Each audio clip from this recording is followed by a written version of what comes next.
I saw something that I guess is old news. This was news 2 weeks ago. They had a Malava Malka concerning Malava Malka celebrating the life of the author of the Ema Banim Smecha, Rav Taif Tal. You heard of the Sefer? So apparently, because Rav Taif Tal was an anti-Zionist back in the day, and the Holocaust made him have a major change of heart, because back then anti-Zionism meant you don't tell people to flee Europe, even though the Holocaust is coming, and it resulted in many people dying. And men like Rav Taif Tal, who went in hiding, suddenly realized, oh yeah, he went through all the sources in his head, and he realized God all along wanted us to settle the land of Israel, which, by the way, is the conclusion reached by the author of the Kuzari. Is the Kuzari historical?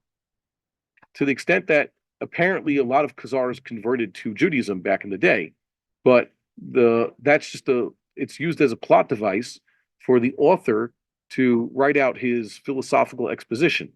It's not. This is the actual conversation that happened between the rabbi who helped the king of the Khazars convert. And doesn't matter if it was or not. Yeah, it doesn't. The point is the idea is, like I said, it's a plot device. But at the end, the king basically gets the Chacham, the king of the Khazars, the Al-Khazari, gets the Chacham into a position where he has to admit that, yeah, technically speaking, we've been pretty lax with this whole settling the land of Israel. That's what God wanted us to do all along. And no one came and suspended the commandments.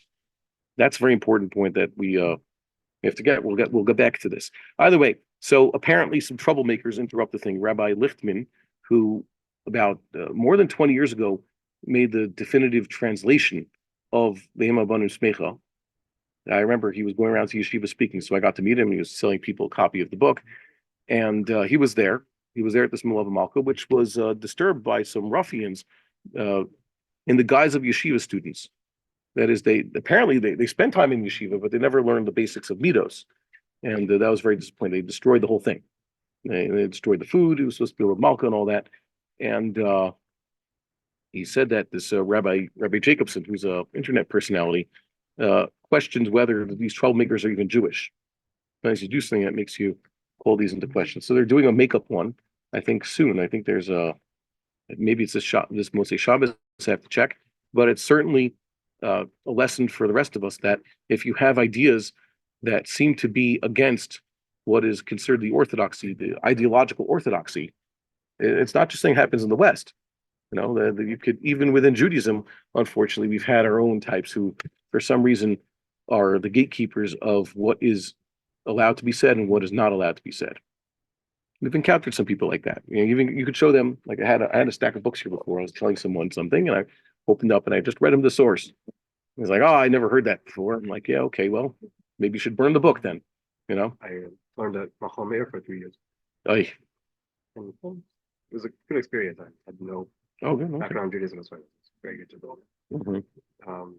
But we knew David spoke about it a few times. There's something, but they just don't learn it.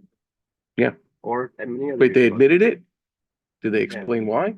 They said it was controversial. They kept saying it was controversial. They didn't take any side or anything. Oh, well, so what's the problem with learning it? Taking sides just means you learn it neutrally. Right? Especially if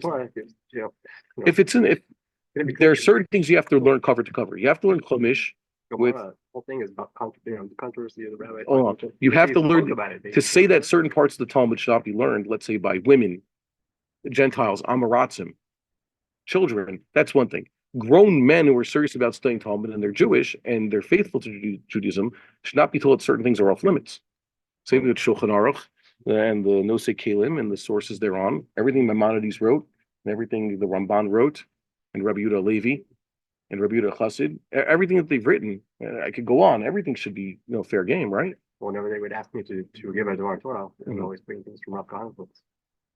They were not so happy with that, but I was there for 3 years. And I can understand why. Like that's 20th century. I'm talking about the sources, primary sources. They opened up. Not that I agree with them, by the way. I understand that. To bring books in. Okay, so I met someone from there who was just like had this idea, like I think he was paranoid. It's like, oh, you can't teach them. I'm like, why not? Look at it.